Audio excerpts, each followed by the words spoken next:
और पाठशाला में इस वक्त की बड़ी खबर आपको बता दूं, हरियाणा चुनाव के लिए कांग्रेस की लिस्ट फाइनल हो गई है। पहलवान विनेश फोगाट चुनाव में उतरने के लिए तैयार हैं। विनेश फोगाट और बजरंग पुनिया आज ही कांग्रेस में शामिल हुए थे। विनेश फोगाट की सियासी पारी पर इस बीच साक्षी मलिक का भी बड़ा बयान आ गया है और उन्होंने विनेश फोगाट को नसीहत दे दी है। साक्षी मलिक ने कहा है कि मुझे भी ऑफर मिले थे लेकिन स्वीकारा नहीं, हमें कहीं ना कहीं त्याग करना चाहिए। यानी इस पूरे मामले में अब हरियाणा में चुनावों के बीच सियासत तेज हो गई है। विनेश फोगाट, जिनके मेडल न मिलने को नरेंद्र मोदी से जोड़ा जा रहा था और वहां पर तमाम सियासत हुई, सोशल मीडिया पर बहुत हंगामा मचा, और अब विनेश फोगाट जब कांग्रेस में शामिल हुई हैं, इसको लेकर तमाम तरह के सवाल उठ रहे हैं। और इस बीच साक्षी मलिक का उन्हें नसीहत देना कि मुझे भी ऑफर मिला था लेकिन मैंने स्वीकार नहीं किया, हमें कहीं ना कहीं त्याग करना चाहिए। ये पूरा मामला हरियाणा चुनाव में बड़ा जोर पकड़ने वाला है और इसको लेकर सियासत गंभीर होने वाली है। क्या इंपैक्ट पड़ेगा हरियाणा चुनाव में, पब्लिक क्या कह रही है, क्या सियासत चल रही है, इस बड़ी खबर पर एक रिपोर्ट देखिए।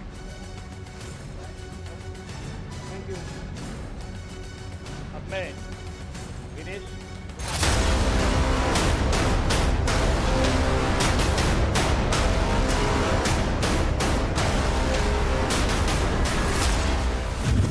नाना करते सियासी दंगल में आ गए पहलवान। पीछे छूटा आंदोलन, अब होगा सियासी दंगल।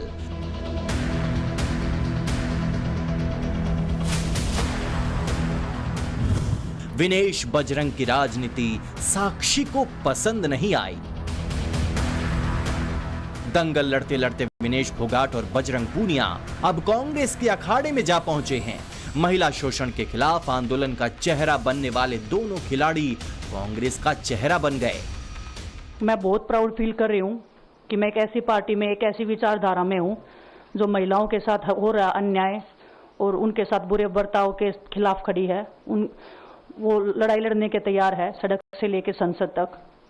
और मैं विश्वास दिलाती हूँ पूरे देशवासियों को, जो मेहनत, जो लगन से हमने रेसलिंग में काम किया है, हम चाहते हैं कि देश के हर एक नागरिक को जो दर्द, जो तकलीफ हमने झेली है, खासकर महिलाओं के लिए, हर एक उस महिला के साथ में हम खड़े हैं जो अपने आप को लाचार, अपने आप को बेबस समझती है। धन्यवाद दूंगा केसी जी का, हरियाणा के प्रभारी हमारे दीपक बावरिया जी का, अध्यक्ष हमारे उदयभान जी का, पवन खेड़ा जी का और विनीत पुनिया जी का, और जितने भी कांग्रेस के हमारे लीडर हैं उन सब का, कि हमें विनेश ने बताया कि बुरे समय में हमारे साथ खड़े हुए। अब राजनीति में आ गए हैं तो कुश्ती में महिला शोषण के खिलाफ शुरू किया आंदोलन पीछे छूट जाएगा, आंदोलन के साथ ही छूट जाएंगे। आंदोलन के बहाने राजनीति करने का ठप्पा लग जाएगा। शायद इसी वजह से पहलवान साक्षी मलिक नाराज हो गई हैं। साक्षी मलिक वो चेहरा है जिन्होंने विनेश और बजरंग के साथ मिलकर ब्रिजभूषण के खिलाफ सड़क पर लड़ाई लड़ी है। साक्षी मलिक को डर है कि कहीं उनके आंदोलन पर सियासत का टैग न लग जाए, इसलिए साक्षी कह रही हैं कि ऑफर तो उन्हें भी बहुत आए थे। मैं हमेशा से रेसलिंग के लिए सोचती आई हूँ, रेसलिंग के हित में काम करती आई हूँ और हमेशा करती रहूंगी। मेरे पास भी ऑफर आए बड़े, लेकिन मुझे यूँ था कि मैं जिस चीज़ से जुड़ी हूँ, जो मैंने एक अच्छी शुरुआत की है, मैं उसको पूरा लास्ट तक लेकर जाऊँ। सोचिए, जब विनेश और बजरंग की पुरानी साथी रही साक्षी मलिक सवाल उठा रही हैं, तो फिर उन लोगों का मुंह तो अपने आप खुलेगा जो शुरू से ब्रिजभूषण का बचाव कर रहे थे और कह रहे थे कि प्रदर्शनकारी पहलवानों के आरोपों के पीछे राजनीति है। ब्रिजभूषण भी यही कह रही हैं कि आंदोलन के पीछे कांग्रेस थी, उन्हें फंसाया गया। हम बोल नहीं रहे, क्योंकि हमको जो बोलना था, आरोप लगा था, तब हमने बोल दिया था ये षड्यंत्र कांग्रेस का है, ये षड्यंत्र दीपेंद्र हुड्डा का है, ये षड्यंत्र भूपेंद्र हुड्डा का है। मैंने बोल दिया था, आज देश बोल रहा है, अब हमको बोलने की क्या जरूरत है। यूपी के कार्यक्रम में ब्रिजभूषण ने ये बयान दिया। इस दौरान वो कई बार भावुक हो गए, मंच पर कई बार आंसू पोंछते नजर आए। दोनों खिलाड़ियों पर सवाल उठाने वाले कांग्रेस ज्वाइन करने की टाइमिंग भी दिखा रहे हैं। हरियाणा चुनाव से ठीक पहले दोनों कांग्रेस में शामिल हो गए। जाहिर है कि शामिल होने से पहले ही टिकट मिलने, चुनाव लड़ने की डील हो गई होगी। सवाल उठ रहे हैं, इसलिए विनेश बैकफुट पर दिख रही है। जो लड़ाई थी वो जारी है, खत्म नहीं हुई है। कोर्ट में हमारा केस चल रहा है। वो लड़ाई भी हम जीतेंगे, जिंदगी की जंग भी हम जीतेंगे। खेल में जैसे हमने कभी हार नहीं मानी है, तो हम इस नए प्लेटफॉर्म पे जो आ रहे हैं, देश की सेवा का भाव, और सिर्फ बोलने तक सीमित नहीं रहेगा। ये हम दिल से हमने खेल किया है और दिल से हम ये काम करेंगे, जी जान से मेहनत करेंगे, अपने लोगों के बीच में रहेंगे। जो भी हम अपने लोगों का भला कर सकते हैं, चाहे कितना ही % हमारे हाथ में होगा, वो हम करने की कोशिश करेंगे। खिलाड़ियों के प्रति लोगों की इमेज अलग होती है और नेता के प्रति अलग।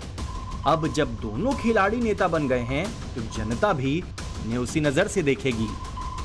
कांग्रेस ज्वाइन करते ही दोनों खिलाड़ी नेता के रूप में आ गए। बजरंग पूनिया और विनेश ने बीजेपी पर हमला बोला। कांग्रेस पार्टी का मैं बहुत बहुत धन्यवाद करती हूँ, क्योंकि जब बोलते हैं ना कि बुरे टाइम में पता लगता है कि अपना कौन है। जब हम रोड पे घसीटे जा रहे थे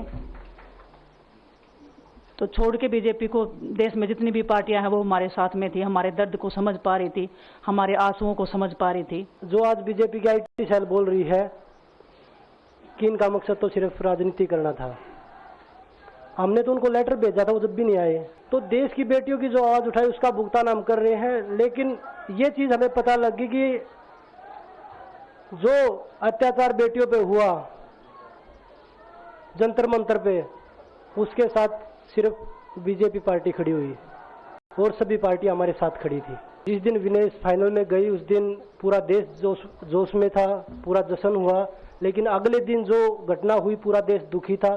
लेकिन कुछ IT सेल थी जो पूरा देश में जश्न मना रही थी। विनेश और बजरंग बीजेपी को टारगेट कर रहे हैं। बीजेपी ने भी दोनों स्टार खिलाड़ी होने का लिहाज छोड़ दिया है, क्योंकि अब तो खुली लड़ाई है। एक लोकतांत्रिक देश है, कोई भी किसी भी पॉलिटिकल पार्टी में ज्वाइन कर सकता है।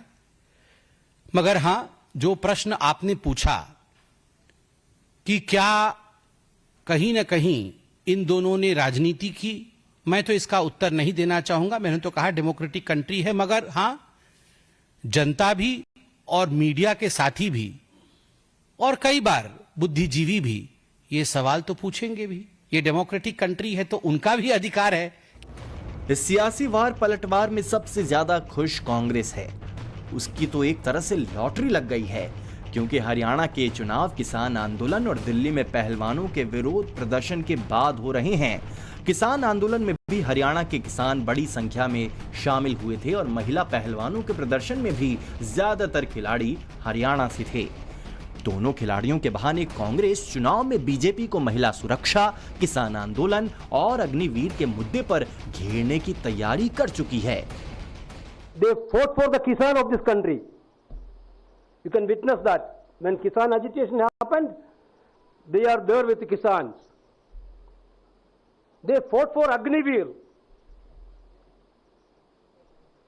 When they are in great difficulties, this is the social commitment of these great players.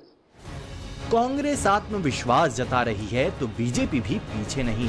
उसके दोनों नेता खिलाड़ियों की ज्वाइनिंग को ज्यादा भाव नहीं दे रही हैं। नहीं, कोई किसी में शामिल हो, हमें उसमें हमने क्या लेना है। अगर कोई किसी पार्टी में जाता है, हमारा कोई इशू नहीं। उधर कांग्रेस के लिए एक अच्छी खबर आई तो एक बुरी खबर। अखिलेश यादव ने हरियाणा में कांग्रेस की टेंशन बढ़ा दी है। अखिलेश यादव ने खुलकर सोशल मीडिया पोस्ट में कहा कि हम मानते हैं हमारे या इंडिया अलायंस के किसी भी दल के लिए ये समय अपनी राजनीतिक संभावना तलाशने का नहीं है, बल्कि त्याग और बलिदान का है। जनहित के परमार्थ मार्ग पर स्वार्थ के लिए कोई जगह नहीं होती। कुटिल और स्वार्थी लोग कभी भी इतिहास में अपना नाम दर्ज नहीं करा सकते हैं। ये क्षण अपने से ऊपर उठने का ऐतिहासिक अवसर है। हम हरियाणा के हित के लिए बड़े दिल से हर त्याग परित्याग के लिए तैयार हैं। दरअसल अखिलेश यादव को ये उम्मीद थी कि जैसे वो यूपी में कांग्रेस का जनाधार न होते हुए भी उसे उपचुनाव में कुछ सीटें देगी, वैसे ही कांग्रेस को हरियाणा में सपा के लिए करना चाहिए था। लेकिन अखिलेश को झटका तब लग गया जब राहुल गांधी ने केजरीवाल के साथ गठबंधन पर जोर दिया और उन्हें पूछा तक नहीं। समाजवादी पार्टी का हरियाणा में कोई जनाधार नहीं है। राष्ट्रीय स्तर पर हमारा गठबंधन है। उस गठबंधन की मैं समझता हूं कि उस गठबंधन के अनुरूप कोई बात होती है तो उस पर क्या विचार पार्टी का बनता है समय बताएगा। लेकिन आज हमारा प्रदेश स्तर पर समाजवादी पार्टी के साथ अभी फिलहाल कोई गठबंधन नहीं है। हरियाणा में कांग्रेस ऐसा कॉन्फिडेंस तो दिखा रही है जैसे वो आसानी से बीजेपी को हरा देगी, लेकिन पार्टी को केजरीवाल का साथ लेना पड़ रहा है, स्टार खिलाड़ियों को उतारना पड़ रहा है। ये चुनावी रणनीति हो सकती है, लेकिन बीजेपी को ये कहने का मौका मिल जाएगा कि कॉन्फिडेंस तो राहुल गांधी का हिला हुआ है। कैसे देखते रह जाएंगे राहुल और नेहरू को पीछे छोड़ेंगे मोदी? आरएसएस संघ का सॉलिड प्लान क्या है? बीजेपी के कमबैक के लिए आरएसएस का मेगा प्लान क्या इंडी के होश उड़ाने वाला है? अब इसका चैप्टर।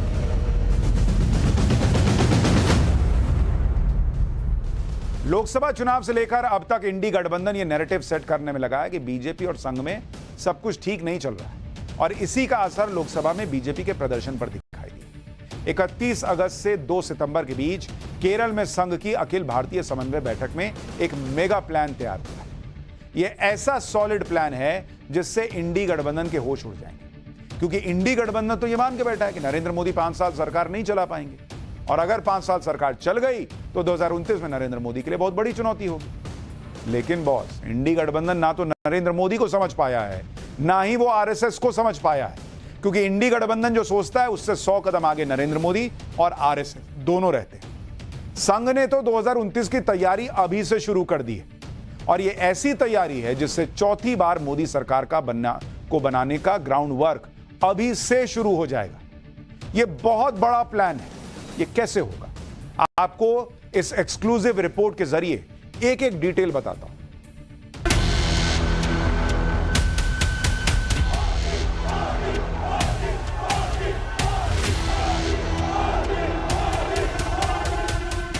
पीएम मोदी और संघ की जोड़ी ने बनाया मेगा प्लान। मोदी और संघ का प्लान 2029, इंडी का गेम ओवर। राहुल इंडी देखते रह जाएंगे, मोदी 2029 भी ले जाएंगे। 2024 के लोकसभा चुनाव में बीजेपी की कुछ सीटें कम हुई तो बीजेपी का आम कार्यकर्ता पैनिक मोड में आ गया था, लेकिन संघ तब भी संयमित था और आगे की प्लानिंग में जुट गया। हिंदुत्व की विचारधारा के साथ संघ ने अब मल्टी डायमेंशनल सोच के साथ काम करना शुरू कर दिया है और ऐसा प्लान तैयार किया है जिससे इंडी गठबंधन के होश उड़ जाएंगे। राहुल गांधी देखते रह जाएंगे और पीएम मोदी नेहरू तक को पीछे छोड़ देंगे। संघ का यह प्लान क्या है और कैसे एग्जीक्यूट होगा, उसके बारे में डिटेल से आपको बताएंगे। हाल ही में केरल में संघ की समन्वय बैठक हुई थी, जिसमें संघ प्रमुख मोहन भागवत के साथ बीजेपी अध्यक्ष जेपी नड्डा भी शामिल हुए थे। बैठक में भविष्य को लेकर मंथन हुआ और इसी मंथन से निकला वो प्लान जो 2029 की जमीन को तय करेगा। 31 अगस्त से 2 सितंबर तक चली बैठक में संघ से जुड़े 32 संगठनों के 300 पदाधिकारी शामिल हुए थे और इसी बैठक से निकला पंच सिद्धांत, जिसे भविष्य में लागू किया जाएगा। अब ये 5 पॉइंट्स क्या हैं, जरा ये भी देख लीजिए। पहला, हिंदू धर्म की सभी जातियों में पैठ बनाना, जाति जनगणना का मुद्दा। दूसरा, कुटुंब प्रबोधन के जरिए 30 करोड़ परिवारों तक पहुंचना। तीसरा, महिलाओं के लिए 33% आरक्षण जल्दी लागू करवाना। चौथा, संघ की छत्रछाया तले काम करेगी बीजेपी। और पांचवा, संघ और सरकार बेहतर तालमेल के साथ काम करेंगे। लोकसभा चुनाव के दौरान ही राहुल गांधी ने जाति जनगणना का मुद्दा उठाया था और लगातार उस पर बात कर रहे हैं। जाति जनगणना पर बीजेपी खुलकर नहीं बोल पा रही थी, लेकिन अब संघ की बैठक में जाति जनगणना के मुद्दे पर बीजेपी की दुविधा खत्म हो गई। संघ ने जाति जनगणना के मुद्दे का समर्थन करते हुए कहा कि संघ इसके पक्ष में है, लेकिन इसका चुनावी इस्तेमाल नहीं होना चाहिए। संघ के मुताबिक जातिगत जनगणना के आंकड़े संघ के पास हैं, सरकारी डेटा का इंतजार है। जातिगत जनगणना से हिंदुओं की हर जाति तक आसानी से पहुंच सके। संघ की योजना है कि 2029 तक हिंदू धर्म मानने वाली हर जाति तक पहुंचा जाए और हर जाति को प्रतिनिधित्व दिया जाए। यानी जो मुद्दा पूरे लोकसभा चुनाव में बीजेपी को परेशान करता रहा, उस मुद्दे पर संघ ने बीजेपी की दुविधा खत्म कर दी है। अब गेंद सरकार के पाले में है कि वो जाति जनगणना के मुद्दे पर आगे किस तरह से काम करती है। मेरा जो अनुमान है कि जातिगत जनगणना को लेकर के समाज में किसी प्रकार का टकराव ना हो, इसलिए संघ ने अपनी सैद्धांतिक सहमति उस पर दे दी है। बाकी संघ वाले जो सामाजिक समरसता के लिए काम करते हैं, सब समाजों में एकजुटता रहे, वो तो ये कहते हैं कि जाति तो छोड़ दीजिए, धर्म भी अगर आपका अलग अलग है तो धर्म से भी अलगाव कोई नहीं होता।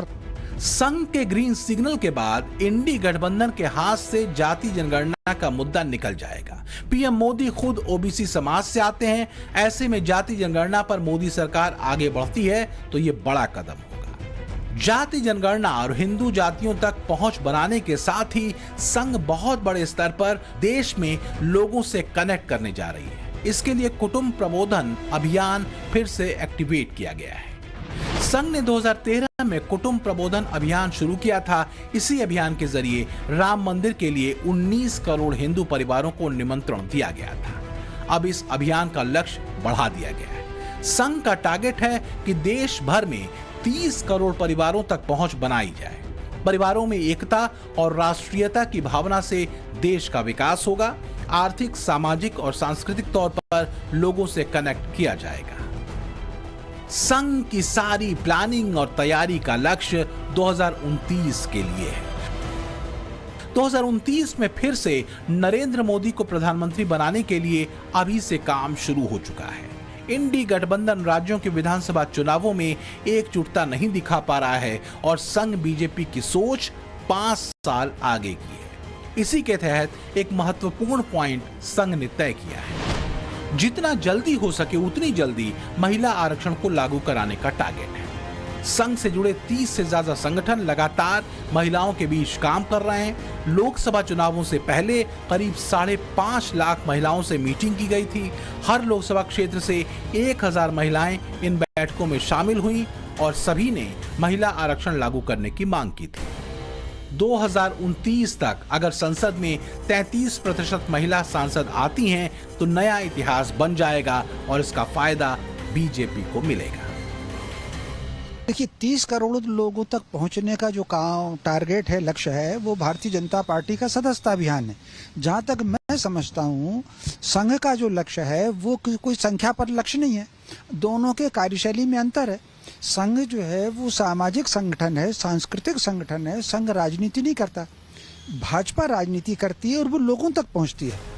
जाति जनगणना, हिंदुओं की सभी जातियों तक पहुंचना और महिला आरक्षण, ये 3 मुद्दे आने वाले समय में बीजेपी के एजेंडे में दिख सकते हैं। यहाँ पर भी ये गौर करने वाली बात है कि लोकसभा चुनावों के बाद बीजेपी एक लाइन पर चलती हुई नहीं दिख रही थी। बीजेपी में मुद्दों से भटकाव दिख रहा था, लेकिन संघ की बैठक ने सारे इफ एंड बट खत्म कर दिए और अब पूरा फोकस 2029 के लिए है, जिसके केंद्र में नरेंद्र मोदी हैं। संघ ये नहीं चाहेगा कि 2014 के बाद से जो जमीन तैयार हुई है वो खिसके। पीएम मोदी हिंदुत्व के मुद्दे पर खुलकर बात करने वाले पहले प्रधानमंत्री हैं और संघ की भविष्य की योजनाओं में पीएम नरेंद्र मोदी की भूमिका महत्वपूर्ण है। इसलिए केरल में 3 दिन तक संघ की समन्वय बैठक में ब्रेनस्टॉर्मिंग हुई और उसमें यह तय किया गया कि संघ और सरकार बेहतर तालमेल के साथ काम करेंगे। इस मुद्दे पर इसलिए विचार किया गया क्योंकि लोकसभा चुनाव के दौरान जेपी नड्डा ने कहा था कि शुरुआत में हम उतने सक्षम नहीं थे, तब हमें आरएसएस की जरूरत पड़ती थी। अब हम सक्षम हैं, आज बीजेपी खुद अपने आप को चलाती है। जेपी नड्डा के इस बयान के बाद बड़ा कंफ्यूजन देखने को मिला था, जिसका नुकसान बीजेपी को उठाना पड़ा। बीजेपी और संघ के बीच किसी तरह का कंफ्यूजन न हो, संघ की बैठक में इस पर भी गंभीर चर्चा हुई, जिसके बाद कहा जा रहा है कि बीजेपी और संघ में सब ठीक है, कहीं कोई कंफ्यूजन नहीं। सरकार पार्टी चलाएगी और संगठन पर संघ का नियंत्रण रहेगा। बीजेपी में बहुत सारे संघ के प्रचारक और स्वयंसेवक हैं। सरकार और संगठन में तालमेल बना रहे, इसके लिए संघ समय समय पर सरकार को सुझाव देता रहेगा। देखिए, मोटे तौर पर संघ और भाजपा में ना तो कोई दूरी है और ना कोई पास है। भाजपा का काम करने का एक अपना तरीका है और संघ का काम करने का अपना एक तरीका है। भाजपा में कितने ऐसे लोग हैं जो सांसद हैं, विधायक हैं, एक आध मंत्री भी इस समय हैं, जो संघ को कल तक बहुत जबरदस्त गाली देते थे, खूब गरियाते थे संघ को, लेकिन राजनीतिक दृष्टि से वो भाजपा में है। तो भाजपा और संघ में कुछ चीजों को लेकर के जो सैद्धांतिक साम्य है, उस दिशा में भाजपा काम करती है। दैनंदिनी के जो कार्यक्रम हैं, डे टू डे के जो कार्यक्रम है, जो शासकीय निर्णय है, प्रशासनिक निर्णय है, उसमें संघ कोई हस्तक्षेप नहीं करता। उनका केवल जो सांस्कृतिक स्वरूप है उसमें वो सुझाव देते हैं और भाजपा उसमें मानती भी है। राष्ट्रीय स्वयंसेवक संघ और बीजेपी बेहतर कोऑर्डिनेशन के साथ काम कर रहे हैं और इसका उदाहरण जम्मू कश्मीर में देखने को मिल रहा है, जहां संघ के वरिष्ठ नेता राम माधव का बीजेपी में फिर से ट्रांसफर किया गया है और बीजेपी ने राम माधव को जम्मू कश्मीर विधानसभा चुनाव का प्रभारी बना दिया। पीएम मोदी और संघ प्रमुख मोहन भागवत के बीच पहले से अच्छे संबंध हैं। अब एक बार फिर से बीजेपी के लिए रणनीति बनाने में संघ एक्टिव हो गया है और इस सारी प्लानिंग का केंद्र है 2029 लोकसभा चुनाव। अगर संघ की ये प्लानिंग कामयाब होती है तो पीएम मोदी पूर्व प्रधानमंत्री जवाहरलाल नेहरू से आगे निकल जाएंगे और सबसे लंबे समय तक प्रधानमंत्री रहने वाले नेता बन जाएंगे। Bureau report, times now, Navbharat. राष्ट्रीय स्वयंसेवक संघ अगर कोई प्लान बना रहा है तो उसे जमीन पर भी उतारता है। आरएसएस हवा हवाई बात नहीं करता बॉस। संघ की ताकत ही यही है कि वो जमीन पर काम करता है, बिना नाम की चाह रखे काम करता है। आपको संघ के फैलाव के बारे में भी बताता हूं, जिसके जरिए संघ अपने मेगा प्लान को एग्जीक्यूट करेगा। देश में हर दिन संघ की 61,000 शाखाएं लगती और संघ की करीब 21,000 साप्ताहिक बैठकें होती। संघ के 12,000 विद्या भारती स्कूल चलते हैं, जिसमें 32 लाख बच्चे पढ़ते हैं। 27 राज्यों में गरीब बच्चों के लिए 6,000 एकल विद्यालय चल रहे हैं। आदिवासियों के लिए संघ के 10,480 स्कूल हैं, जिनमें 18 लाख छात्र हैं। वनवासी कल्याण आश्रम के जरिए संघ देश के 323 जिलों के 52,000 गांवों में सेवा करता है। संघ के सेवा भारती के 5,000 हेल्थ केयर सेंटर हैं, जहां जरूरतमंदों की मदद की जाती है। यानी पूरे देश में संघ का फैलाव है और अपने इसी नेटवर्क के दम पर संघ ने पीएम मोदी और बीजेपी के लिए मेगा प्लान तैयार कर लिया है। संघ को फ्रंट पर इसलिए आना पड़ा क्योंकि इंडी गठबंधन ने संघ के खिलाफ मोर्चा खोला। राहुल गांधी जहां जाते हैं वहां संघ पर बयानबाजी करते हैं, हर घटना को संघ से जोड़ने की कोशिश करते हैं, जबकि यह फैक्ट है कि संघ कभी राजनीति में नहीं घुसता। संघ की भूमिका हमेशा पर्दे के पीछे रही है, क्योंकि संघ का अपना विजन है देश को लेकर और संघ उसके लिए निरंतर काम करता है। राहुल गांधी इस बात को समझ नहीं पाते। इंडी गठबंधन जिस तरह से संघ के बारे में झूठ फैला रहा है, उसका जवाब भी देना जरूरी है। संघ पर जो भी लोग आरोप लगाते हैं वो संघ को अच्छे से जानते ही नहीं है। आप भी देखिए संघ चीज क्या है। आज हिंदुस्तान में इनकी आंखों में एक ही तरीका का मेरिट है। अगर आप आरएसएस के हो तो मेरिट है, अगर आरएसएस के नहीं हो तो आपके लिए इन संस्थाओं में कोई जगह नहीं। राहुल गांधी जैसे नेता हर बार राजनीति में संघ को घसीटते हैं। राहुल गांधी और इंडी गठबंधन बार बार संघ पर अटैक करते हैं और अटैक चुनाव के दौरान बढ़ जाते हैं। बीजेपी और आरएसएस लोकतंत्र पर आक्रमण कर रहा है। आप पर तो डायरेक्ट करा, सीधा आपको कहा कि भैया स्टेटहुड हम आपसे छीन रहे हैं, हम आपको यूनियन टेरिटरी बना रहे हैं। नई लड़ाई जम्मू कश्मीर की है, जहां 10 साल में पहली बार चुनाव हो रहे हैं और वहां पर चुनाव का बड़ा मुद्दा स्टेटहुड का है, 370 का है। देश को स्पष्ट कर देना चाहता हूं, धारा 370 इतिहास बन चुकी है, वो कभी लौट कर नहीं आने सकती, हम आने भी नहीं।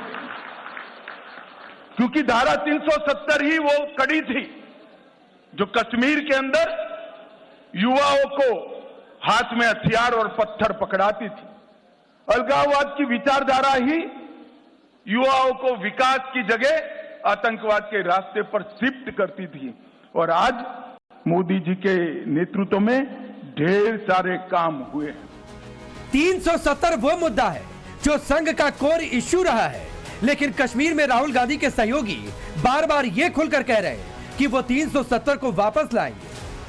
सर आप बोले रेस्टोरेशन ऑफ 335A पे नेशनल कॉन्फ्रेंस जो है कानूनी लड़ाई जारी रखेगी, कांग्रेस इसमें बताइए साहब, आपके सामने हमारा मैनिफेस्टो है, उसके बाद भी फिर ये सवाल। सर वही पूछ रहा हूँ, कांग्रेस इसमें आपके साथ है? सुनिए साहब, ये सवाल आप कांग्रेस से पूछिए, हमारा ये है और फर्स्ट ऑब्जेक्टिव हमारा ये है। राहुल गांधी तो 370 पर कुछ नहीं बोल रहे, लेकिन वो स्टेटहुड की बात करते हैं कि पूर्ण राज्य का दर्जा जम्मू कश्मीर को फिर से दिलाएंगे। लेकिन आज इस मुद्दे की भी हवा निकल गई। मैं ऑलरेडी पार्लियामेंट के फ्लोर पर कह चुका हूं कि हम पूर्ण राज्य का दर्जा देंगे, हमें कोई आपत्ति नहीं है। अब मांग किस चीज की कर रहे हैं? जो मांग कर रहे हैं वो तो मैं मान चुका हूं पार्लियामेंट के फ्लोर पर, और मैं मानता हूं आप सभी को भी मालूम है। बीजेपी और संघ के लिए जम्मू कश्मीर की लड़ाई काफी अहम है, क्योंकि ये संघ के कोर मुद्दों से जुड़ा राज्य है और संघ ने भी यहाँ पर अपनी पूरी ताकत लगा दी। इसीलिए आप देखिए कि जम्मू कश्मीर में बीजेपी ने राम माधव को प्रभारी बनाया। राम माधव संघ से बीजेपी में फिर से लाए गए। राम माधव को कश्मीर की रणनीति बनाने का जिम्मा मिला। राम माधव संघ के विश्वास पात्र तो है ही, साथ ही वो पीएम मोदी और अमित शाह के भी भरोसेमंद है। संघ और बीजेपी दोनों जानते हैं कि जम्मू कश्मीर जैसे राज्य में इंडी गठबंधन की राजनीति मजबूत नहीं होनी चाहिए, क्योंकि ये राजनीति जैसे ही मजबूत होगी वैसे ही ऐसी ताकतें सामने आने लगेंगी जिन ताकतों को नरेंद्र मोदी ने पिछले 10 साल में बैकफुट पर डाल रखा है। इसीलिए इंडी गठबंधन के झूठ और दुष्प्रचार का जवाब देना जरूरी है और सामने आकर इनकी राजनीति को एक्सपोज करना भी जरूरी है। Bureau report, times now Bharat. पाठशाला में अब अगली क्लास। यूपी में ऑपरेशन भेड़िया का फाइनल राउंड क्या बड़ा होने वाला है? अब यूपी में आदमखोर भेड़ियों की तलाश कहां तक पहुंची? योगी के शूटर क्या कर पा रहे हैं? और ऑपरेशन भेड़िया में आज क्या नया हुआ है? अब इसका चर्चा।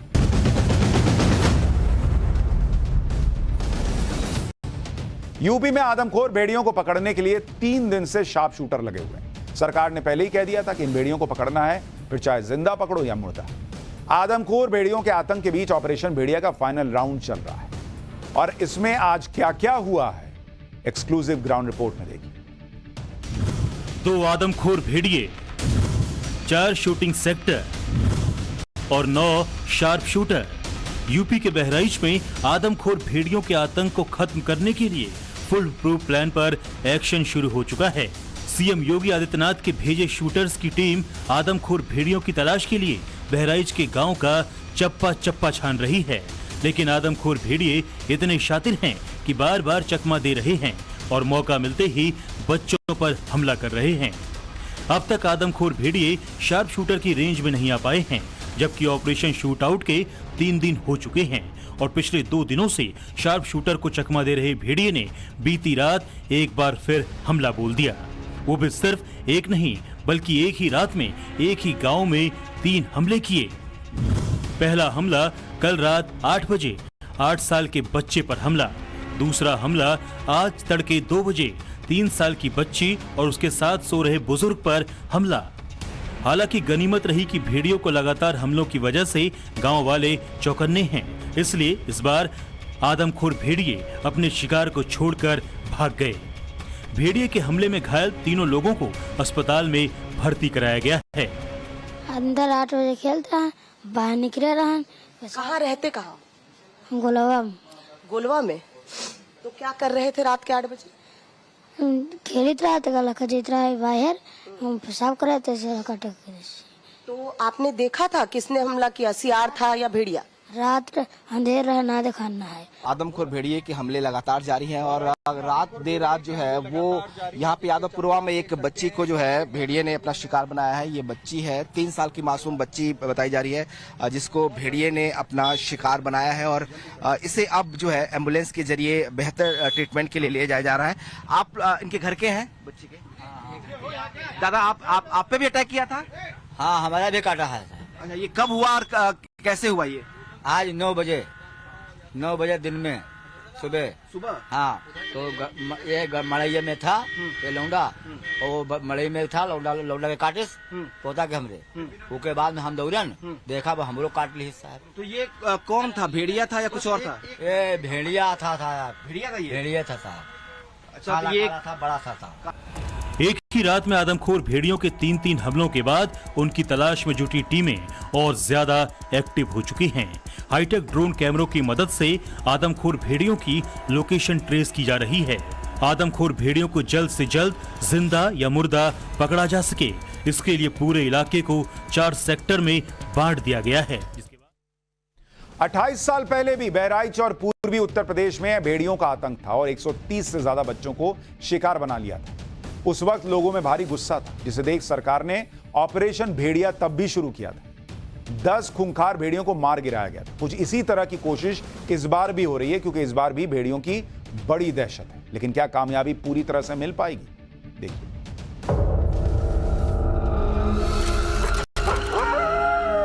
वो कौन से शिकारी थे जिन्होंने 28 साल पहले 10 खूंखार भेड़ियों को चुन चुन कर मार गिराया था?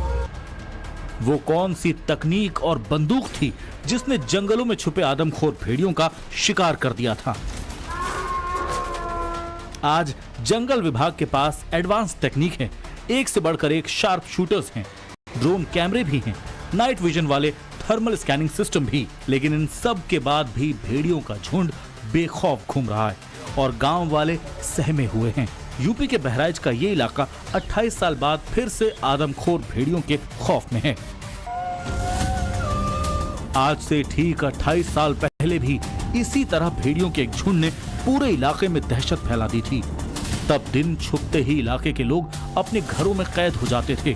गांव, गली, खेत, खलिहान सब जगह सन्नाटा फैल जाता था। भेड़ियों के इस आतंक ने यहाँ के लोगों को 28 साल पुरानी याद दिला दी। ये वो दौर था जब एक भेड़ियों का झुंड एक के बाद एक छोटे बच्चों को अपना शिकार बना रहा था। ये खौफनाक घटना साल 1996 की है, जब बहराइच से लेकर प्रतापगढ़ तक और सुल्तानपुर से लेकर जौनपुर तक 60 से ज्यादा बच्चों को भेड़ियों ने अपना शिकार बनाया। ये वो दौर था जब बच्चे अपने घरों में भी सुरक्षित नहीं थे, क्योंकि भेड़िए घर में घुसकर बच्चों पर हमला करते थे। हमले का पैटर्न ऐसा कि भेड़िया हर तीसरे दिन हमला करता था और हर 5वें दिन एक बच्चे की मौत हो रही थी। इसके अलावा हर हमले वाली जगह में कम से कम 13 किलोमीटर की दूरी थी। उस समय आदमखोर भेड़ियों के हमले की वजह से 60 से ज्यादा बच्चों की मौत हुई। उन दिनों की याद करके यहाँ के लोग आज भी खौफ में आ जाते हैं। बहुत से लोग आज भी अंधेरे में घर से बाहर निकलने से डरते हैं। लेकिन अब 28 साल बाद एक बार फिर वही खौफ का दौर वापस लौट आया है। हाई अलर्ट पर पूरा जो है गांवों को रखा गया है और इसलिए व्यवस्थाएं की गई है ताकि लोगों में जो खौफ पैदा हुआ है वो खत्म हो सके। देखिए किस तरह से इस गांव में हम पहुंचे हैं और ये गांव में भैया कौन सा गांव है ये? हरबख्शपुरवा है। हरबख्शपुरवा है। आप लोग गांव से हो कि विभाग से हो? हम लोग विभाग से हैं। किस विभाग से हैं आप लोग? पंचायत विभाग से। पंचायत विभाग से हैं। तो आप लोग की ड्यूटी लगाई गई है? हाँ, ड्यूटी लगाई गई है। क्या करना आप लोग को? हम लोग रात भर पहरा देते हैं। अच्छा, पूरी रात? हाँ, पूरी रात पहरा देते हैं। तो अच्छा, पूरी रात आप लोग पंचायत विभाग से हैं? जी, पंचायत पहरे की जिम्मेदारी लगी है आप लोग पहरा करना पूरी रात? हाँ जी। क्या करना आप लोग को? हम लोग को पूरे पहरा लगाना है, पूरे गांव में जागरूक करना है, किसी को बाहर नहीं लेटे देना है, देखना है कि कोई जानवर आया तो नहीं, ये सब भगाना है। भेड़ियों के खौफ में जी रहे यूपी के ये लोग मानते हैं कि आदमखोर भेड़ियों को पकड़ना तब भी आसान नहीं था और आज भी बहुत मुश्किल है। आज की तारीख में तमाम तरह की तकनीक होने के बाद भी जंगल विभाग के शार्प शूटर्स खाली हाथ हैं। ठीक इसी तरह 1990 के दशक में आदमखोर भेड़ियों को पकड़ने के लिए चलाया गया ऑपरेशन फॉरेस्ट डिपार्टमेंट के इतिहास का सबसे कठिन ऑपरेशन था। इस ऑपरेशन में 100 से ज्यादा लोगों की टीम बनाई गई। यह ऑपरेशन लगभग 8 महीने तक चला और 4 जिलों में होते हुए जौनपुर के जंगलों में जाकर पूरा हुआ। इस दौरान वन विभाग ने 10 से ज्यादा आदमखोर भेड़ियों को मार गिराया, जिसके बाद ही इस आतंक का अंत हुआ। हालांकि इन इलाकों में भेड़ियों का आतंक बहुत पहले से चलता आ रहा है, लेकिन खौफ का दौर उस समय शुरू हुआ जब ये भेड़िए आदमखोर होकर बच्चों का शिकार करने लगे। सवाल ये है कि आखिर ऐसा क्या हुआ कि भेड़ियों ने बच्चों को अपना शिकार बनाना शुरू कर दिया। इसे लेकर जंगल विभाग के एक्सपर्ट्स का मानना है इंसानों पर भेड़िए के हमले की घटनाएं अक्सर आसानी से मिलने वाले भोजन की तलाश में शुरू होती हैं, खासकर उस समय जब मादा भेड़िया गर्भवती होती है, उसने बच्चे को जन्म दिया होता है। ऐसे दिनों में मादा भेड़िया और उसके बच्चे शिकार नहीं कर पाते, इसलिए नर भेड़िया भोजन की तलाश में निकलता है। इस स्थिति में नर भेड़िया ऐसा शिकार करना पसंद करता है जो कम मेहनत और आसानी से हो जाए। इसमें दूसरे जानवरों के शिकार की तुलना में इंसानों के बच्चे कमजोर होते हैं और उनका शिकार करना नर भेड़िए के लिए आसान हो जाता है। एक बार जब शिकार को मार दिया जाता है तो नर भेड़िया अपनी क्षमता से 2 गुना यानी सामान्य से 2 गुना खाना खाता है और मांद में लौटकर आधा पचा हुआ भोजन मादा भेड़िया और बच्चों के लिए उगल देता है। भेड़ियों की इसी आदत के चलते उस दौर में एक के बाद एक बच्चों के शिकार की घटनाएं होने लगी। उस दौर में भी भेड़ियों को पकड़ने के लिए इसी तरह के पिंजरे लगाए गए ताकि उन्हें जिंदा पकड़ा जा सके, लेकिन ये तरीका अब बहुत ज्यादा काम नहीं कर रहा। पिंजरे हैं उनको शिफ्ट किया जा रहा है अलग जगहों पर ताकि जहां पे भेड़िए आ सकते हैं, लिहाजा रात भर जो है इन पिंजरों को उन इलाकों में लगाया जाएगा। कहा यह जा रहा है कि जहां जहां मूवमेंट हो रही है उधर उधर उन्हें ट्रेस किया जा रहा है। पहले इस इलाके में जो हरबख्शपुर इलाका है यहाँ पे मूवमेंट था, पूरा ऑपरेशन यहाँ पे चलाया जा रहा था, लेकिन अब इसको यहाँ से शिफ्ट किया जा रहा है क्योंकि 3-4 दिन से लगातार यहाँ पिंजरा रखा गया, यहाँ मूवमेंट की गई, लेकिन यहाँ जो है भेड़िया इस पिंजरे में नहीं फंसा, लिहाजा इसको यहाँ से अब शिफ्ट किया जा रहा है दूसरे इलाके में। और ये देखिए जो टीम है वो यहाँ पहुंची हुई है, वन विभाग के कर्मचारी जो है वो पहुंचे हुए हैं और इस पिंजरे को यहाँ से अब मूव किया जा रहा है। तो माना यह जा रहा है कि जिस इलाके में मूवमेंट भेड़ियों की होगी उस इलाके में अब इसको लगाया जाएगा। भेड़ियों का आतंक रोकना बहुत जरूरी है क्योंकि एक बार जब भेड़िया इंसानों पर हमला करना शुरू कर देता है तो उसे रोकना बहुत मुश्किल हो जाता है।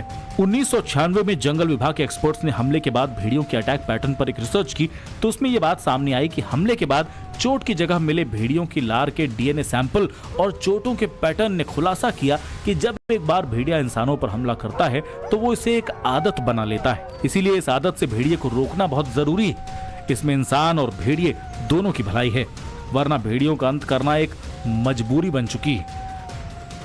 बहराइच से विनोद मिश्रा के साथ ब्यूरो रिपोर्ट, टाइम्स नाउ, नव भारत। भारत के बंटवारे को मानव इतिहास की सबसे बड़ी त्रासदियों में से एक माना जाता है। भारत के बंटवारे के बाद पाकिस्तान का जन्म हुआ था। आज आपको भारत के बंटवारे से जुड़े उन 4 कैरेक्टर्स के बारे में बताता हूं जिनकी जिंदगी भारत के बंटवारे के बाद बर्बाद हो गई। ये वो लोग हैं जिनकी भारत के बंटवारे में अहम भूमिका थी और ये सारे लोग तड़प तड़प कर मरे। ये 4 लोग कौन थे? इनमें एक नाम तो मोहम्मद अली जिन्ना का है। जिन्ना भारत के बंटवारे और पाकिस्तान की जिद पर अड़ गए थे। जिन्ना की वजह से ही पाकिस्तान बना। दूसरा नाम है चौधरी रहमत अली का। चौधरी रहमत अली ने ही सबसे पहले पाकिस्तान का कॉन्सेप्ट पेश किया था। ये भाई साहब भी तड़प तड़प कर मरे। तीसरा नाम है लॉर्ड माउंटबेटन, जिन्होंने भारत के बंटवारे का आखिरी प्लान तैयार किया। और चौथा नाम है लियाकत अली, जो पाकिस्तान के पहले प्रधानमंत्री थे। ये वो 4 लोग हैं जिनकी भारत के बंटवारे में सबसे बड़ी भूमिका थी। लेकिन भारत का बंटवारा होने के बाद और पाकिस्तान बनने के बाद इन सभी लोगों का बहुत बुरा अंजाम है।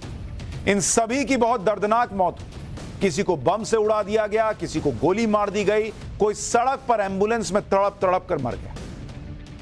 भारत के बंटवारे और पाकिस्तान बनने के लिए अगर कोई शख्स सबसे ज्यादा जिम्मेदार है तो वो नाम मोहम्मद अली जिन्ना का है। मोहम्मद अली जिन्ना का जन्म 1876 को हुआ और वो ब्रिटेन से पढ़ाई करके भारत लौटे। 1930 आते आते भारत में मुस्लिम देश की मांग तेज होने लगी थी। मुस्लिम लीग लगातार अलग मुस्लिम देश की मांग कर रही थी। साल 1913 में मोहम्मद अली जिन्ना मुस्लिम लीग में शामिल हुए और मार्च 1940 में लाहौर में मुस्लिम लीग का एक अधिवेशन हुआ। 1940 के अधिवेशन में मोहम्मद अली जिन्ना ने अलग मुस्लिम देश का प्रस्ताव रखा। जिन्ना के इस प्रस्ताव को पाकिस्तान प्रस्ताव भी कहा जाता है। मोहम्मद अली जिन्ना अलग मुस्लिम देश की जिद पर अड़ गए। जिन्ना ने यह भी कहा था कि अगर माचिस की डिबिया जितना पाकिस्तान में मिलेगा तो वो उसे स्वीकार कर ले। इसी से आप सोच सकते हैं कि जिन्ना अलग मुस्लिम देश पाकिस्तान को बनाने के लिए कितने डेस्परेट थे। वो हर कीमत पर भारत का बस बंटवारा चाहते थे ताकि पाकिस्तान बन जाए, चाहे माचिस की डिबिया भर हिस्सा मिले। जिन्ना की यह जिद पूरी भी हुई और भारत के बंटवारे के साथ ही पाकिस्तान का जन्म हुआ। जिन्ना ने पाकिस्तान तो बनवा लिया, लेकिन पाकिस्तान में जिन्ना की हालत क्या हुई, यह भी सुनिए। जिन्ना के साथ पाकिस्तान में ऐसा सलूक हुआ जिससे जिन्ना की तड़प तड़प कर मौत हुई। मोहम्मद अली जिन्ना को सिगरेट पीने की लत थी। जिन्ना 30 साल से चेन स्मोकर थे, दिन में 50-50 सिगरेट पीते थे। जिन्ना को ब्रिटिश ब्रांड क्रैवन की सिगरेट बहुत पसंद थी। सिगरेट के अलावा जिन्ना क्यूबा का सिगार भी पीते थे। इतनी ज्यादा स्मोकिंग की वजह से जिन्ना को टीबी हो गया, टीबी की बीमारी। और जून 1948 आते आते जिन्ना की सेहत बहुत ज्यादा खराब रहने लगी। हालत यह हो गई कि अगस्त 1948 में जिन्ना का वजन घटकर मात्र 36 किलो रह गया। उस समय जिन्ना स्वास्थ्य लाभ लेने के लिए पाकिस्तान के क्वेटा में थे। जिन्ना का इलाज करने वाले डॉक्टर ने जिन्ना की बहन फातिमा से कहा कि जिन्ना बस कुछ दिन के मेहमान हैं। 11 सितंबर 1948 को जिन्ना को पाकिस्तान के क्वेटा से कराची ले जाया गया। एयरपोर्ट से जिन्ना को आर्मी एम्बुलेंस में अस्पताल के लिए ले जाया गया। एम्बुलेंस बहुत धीमी चल रही थी और 6 किलोमीटर बाद ही धक्का खाते हुए एम्बुलेंस अचानक रुक गई। एम्बुलेंस का पेट्रोल खत्म हो गया और एम्बुलेंस के अंदर जिन्ना की हालत खराब हो रही थी। जिन्ना के चेहरे पर मक्खियां भिन-भिना रही थी। जिन्ना एक एक सांस के लिए तड़प रहा था। वहीं सड़क पर बंद एम्बुलेंस में जिन्ना को 1 घंटे तक इंतजार करना पड़ा। 1 घंटे के बाद दूसरी एम्बुलेंस आई और उससे जिन्ना को गवर्नर जनरल हक के हाउस ले जाया गया। गवर्नर जनरल हाउस पहुंचने के बाद जिन्ना सिर्फ 4 घंटे जिंदा रह पाए और 11 सितंबर 1948 को जिन्ना की मौत हो गई। सोचिए, जिस मोहम्मद अली जिन्ना ने पाकिस्तान को बनवाया, उसी पाकिस्तान की सड़क पर जिन्ना तड़पता रहा और कुछ घंटे के बाद मर गया। यह था पाकिस्तान बनवाने वाले और भारत का बंटवारा करवाने में अहम भूमिका निभाने वाले जिन्ना की दर्दनाक मौत का किस्सा।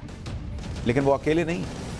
भारत के बंटवारे में जिन्ना के साथ ही लियाकत अली की भी भूमिका थी, क्योंकि लियाकत अली मुसलमानों के लिए, अलग मुस्लिम देश के लिए लगातार मुसलमानों को भड़का रहे। लियाकत अली 1923 में मुस्लिम लीग में शामिल हुए।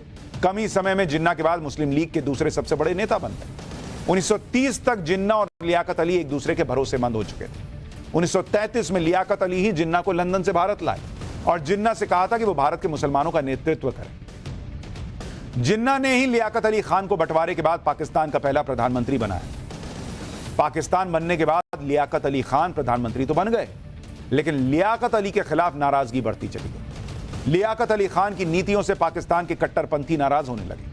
लियाकत अली पाकिस्तान के संविधान में कुछ बदलाव करना चाहते थे। इससे पाकिस्तान के कट्टरपंथी लियाकत अली के खिलाफ हो गए। 16 अक्टूबर 1951 को लियाकत अली रावलपिंडी में मुस्लिम लीग की बैठक में पहुंचे। लियाकत अली ने जैसे ही बोलना शुरू किया, सभा में मौजूद एक शख्स ने गोली चला दी। लियाकत अली के सीने में 3 गोलियां मारी गईं और वो वहीं मर गए। सुरक्षा कर्मियों ने वहीं पर हमलावर को भी मार गिराया। हमलावर की पहचान अफगान नागरिक सईद अकबर के तौर पर। यानी पाकिस्तान के पहले प्रधानमंत्री लियाकत अली खान की इस तरह से सबके सामने स्टेज पर गोली मारकर हत्या कर दी गई। और लियाकत अली खान के आखिरी शब्द थे, बिरादरान मिल्लत, और उसके बाद गोलियां चल जाती। सुनिए एक बार। बिरादरान मिल्लत,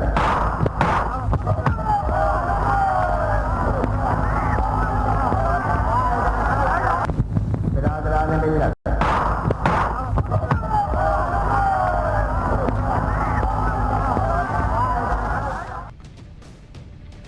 यानी जिन्ना के बाद लियाकत अली वो दूसरे शख्स थे जिनकी मौत तड़प तड़प कर।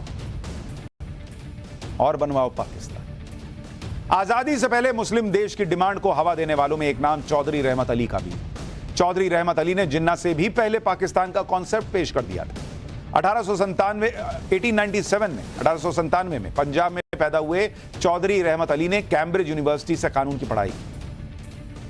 कैम्ब्रिज में पढ़ाई के दौरान ही रहमत अली ने पाकिस्तान का कॉन्सेप्ट पेश किया था। साल 1933 में रहमत अली ने एक पैम्फलेट पब्लिश किया था जिसका नाम था now or never are we to live or perish forever. इसी पैम्फलेट में रहमत अली ने पाकिस्तान का पहली बार जिक्र किया था। 4 पन्नों के इस पैम्फलेट में रहमत अली ने पाकिस्तान कैसे बनेगा, उसका नक्शा कैसा होगा, यह सब बता दिया था।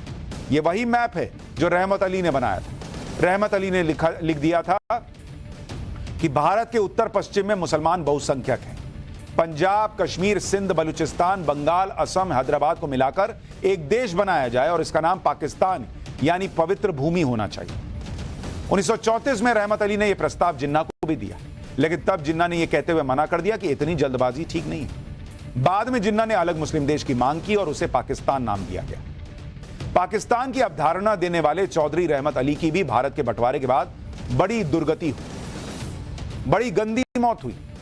भारत विभाजन और पाकिस्तान के गठन के समय रहमत अली ब्रिटेन में थे। रहमत अली की आत्मकथा रहमत अली बायोग्राफी में लिखा है कि 14 अगस्त 1947 की रात रहमत अली कैम्ब्रिज में अपने घर में अकेले बैठे थे। रहमत अली जो पाकिस्तान बन रहा था उससे खुश नहीं थे। रहमत अली ने जो कल्पना की थी पाकिस्तान उससे छोटा बन रहा था। अप्रैल 1948 में रहमत अली ने पाकिस्तान जाने का फैसला किया। 6 अप्रैल को ब्रिटेन में अपना घर बेच दिया रहमत अली ने और पाकिस्तान चले गए। पाकिस्तान में रहमत अली लगातार जिन्ना के खिलाफ बयानबाजी कर रहे हैं। रहमत अली ने जिन्ना को कायदे आजम की जगह गद्दार आजम कहना शुरू किया। इससे पाकिस्तान के प्रधानमंत्री लियाकत अली खान बहुत नाराज हो गए। अक्टूबर 1948 में पाकिस्तान की सरकार ने रहमत अली की सारी संपत्ति छीन ली।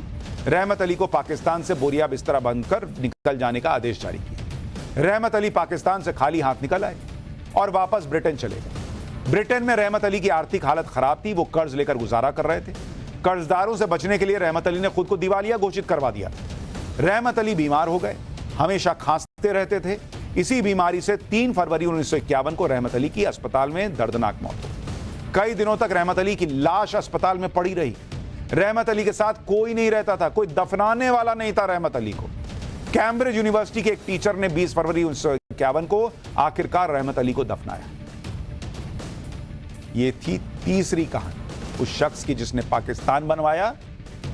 वो भी सोचिए कैसी मौत मरा। यह हाल था उस इंसान का जिसने सबसे पहली बार पाकिस्तान की थ्योरी पेश की थी, पाकिस्तान का नाम दिया था, लेकिन बंटवारे के बाद तन्हाई में तड़प तड़प कर अकेले मरा। भारत विभाजन में लॉर्ड माउंटबेटन की भी भूमिका थी। उनकी मौत भी बड़ी भयानक तरीके से हुई। 27 अगस्त 1979 में लॉर्ड माउंटबेटन आयरलैंड में थे। आयरलैंड की स्लिगो काउंटी में छुट्टी बिता रहे थे। माउंटबेटन शैडो नाम की नाव से फिशिंग कर रहे थे। माउंटबेटन का परिवार भी नाव में मौजूद था। बोट जैसे ही पानी में आगे बढ़ी तभी धमाका हो गया। ब्लास्ट इतना तेज था कि नाव के परखच्चे उड़ गए। माउंटबेटन की नाव में 22 किलो विस्फोटक रखा था। धमाके में माउंटबेटन और उनकी बेटी और पोतों की मौत हो गई। ब्लास्ट की जिम्मेदारी आयरिश रिपब्लिकन आर्मी ने ली। आयरलैंड में ब्रिटेन के दखल से आईआरए नाराज था। आईआरए ब्रिटेन को सबक सिखाना चाहता था। यह भी कहा जाता है कि ब्रिटेन की खुफिया एजेंसी ने माउंटबेटन की हत्या करवाई। यानी वो 4 लोग जिन्होंने पाकिस्तान की सोच रखी, पाकिस्तान बनाया, भारत के टुकड़े किए, वो चारों लोग तड़प तड़प कर पाए। पाठशाला में अब अगली क्लास। किसने कह दिया कि बाबा बागेश्वर नीम करोली बाबा के अवतार हैं? वो बच्चा जिसने बागेश्वर बाबा के दिमाग का फ्यूज उड़ा दिया। जरा ये चैप्टर देखिए।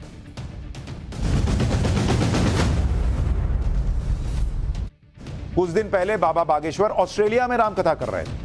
वहां से जैसे ही लौट कर आए उसके कुछ दिन बाद फिजी रवाना हो गए। आप देखिए कि फिजी में बाबा बागेश्वर को लेकर क्या माहौल है।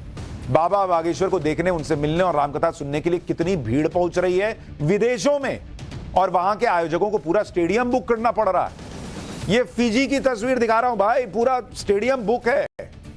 बाबा बागेश्वर ने भी सनातन का ऐसा माहौल बनाया कि स्टेडियम में बैठे लोग गदगद हैं। फिजी में बाबा बागेश्वर का क्रेज देखने के लिए वहां के डिप्टी प्राइम मिनिस्टर विलियम गावोका भी दरबार में पहुंच गए। यहां अपने दिव्य दरबार की शुरुआत बाबा बागेश्वर ने भारत के राष्ट्रगान से की, ताकि विदेश में रहने वाले लोग भारत की महानता और सनातन की महिमा दोनों के बारे में समझ सकें। यह है बाबा बागेश्वर का रौला इस वक्त, और वो सनातन का रौला स्थापित कर रहे हैं।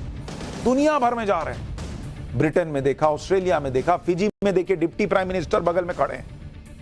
वो देखने आए हैं कि कौन ऐसे बाबा आ गए भाई की पूरी भीड़ पहुंच गई, हजारों लाखों लोगों। फिजी के दरबार में बाबा बागेश्वर की मुलाकात उस आदमी से भी हो गई जो बागेश्वर धाम की शक्तियों को बहुत हल्के में ले रहा। इसलिए दरबार की शुरुआत में ही बाबा ने इस आदमी को अपने पास बुला लिया। इसके बाद दरबार में जो हुआ वो देखिए। उसके बाद आपको बताता हूं कि बागेश्वर बाबा का पर्चा खोला तो क्या क्या। आइए अगला आइए भाई साहब, आइए आइए आइए आइए बॉस, आइए आइए आइए। जय जय सीताराम है। अरे तुम कहाँ पाँव पर रहे, तुम ना पढ़ो। कहाँ से आना हुआ है? अच्छा नंदी से ही हो तो ठीक है। फिर पहली बार आए हो, क्यों दिमाग लगा रहे थे? नक्कटा, तुम क्या जानते हो? हमें पता नहीं चलता। माई वाईफाई वेरी हाई फाई। और बल्कि इन्होंने समझाया भी था। हाँ, इसीलिए तो हमने इन्हीं को बुलाया। तुम लोगों की जब घर पे चर्चा हो रही थी कि अगर रियल है, बाबा है, बालाजी सरकार है, ये हनुमान जी का दूत है, तो हम भी हनुमान जी का बहुत बड़ा भक्त हूं, ऐसा कहा था इसने, तो ये बाबा हमको बुलाएगा ठटरी के बारे। तुम क्या समझते हो? My bi fi very hi fi. Nandi में कहाँ रहते हैं? सलोरी, सलोबी, गजब नाम है। बी की जगह सलोनी रख देते हैं। बाबा बागेश्वर की महिमा देखकर इस आदमी की सारी गलतफहमी दूर हो गई, लेकिन उसके बाद बाबा ने जब इसका पर्चा खोला तो यह हैरान रह गया। बाबा बागेश्वर ने बिना पूछे इसके मन के सारे सवालों के जवाब दे दिए। जरा ये हिस्सा भी देखिए, उसके बाद बताता हूं कि और क्या क्या कमाल हुआ वहां। तुम्हें भरोसा था कि हम बुलाएंगे? जी। अगर ना बुलाते तो हम फेल हो जाते, नहीं? फिर हमने बोला कि जिसको हमसे ज्यादा जरूरत हो उसका। पूछो क्या समाधान? हमारे घर पे आजी हमारी थोड़ी बीमार है, आजी 8 साल से कटे पे है। हाँ, खून जम गया ना, ब्लड क्लॉटिंग हुई ना, उन्हीं की बात कर रहे हैं। हाँ, आ गया उनका। और पूछें। और हमारे 10 साल हो गए शादी को। संतान की अर्जी? जी। ये किसकी? हमारी। तो काहे नहीं बोल रहे? 3 विषय आए, एक और पूछो।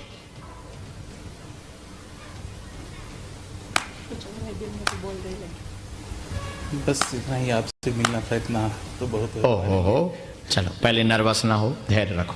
हमने लिखा आशीर्वाद लेने आए, संतान की अर्जी लेकर के आए, रुकावट लगा, अप्रसन्नता लगातार रहती है, काम भी तेज गति के साथ होंगे। बालाजी की कृपा से 2026 से 28 तक तुम्हारे घर में किलकारी गूंजेगी, पुत्र योग बनेगा।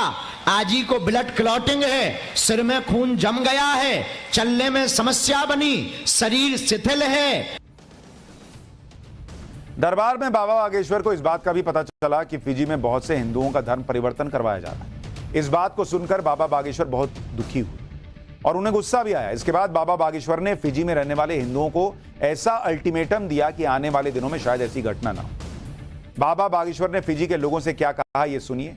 इसके बाद आपको बताता हूं कि स्टेडियम में ऐसी क्या घटना हो गई कि हर कोई हैरान।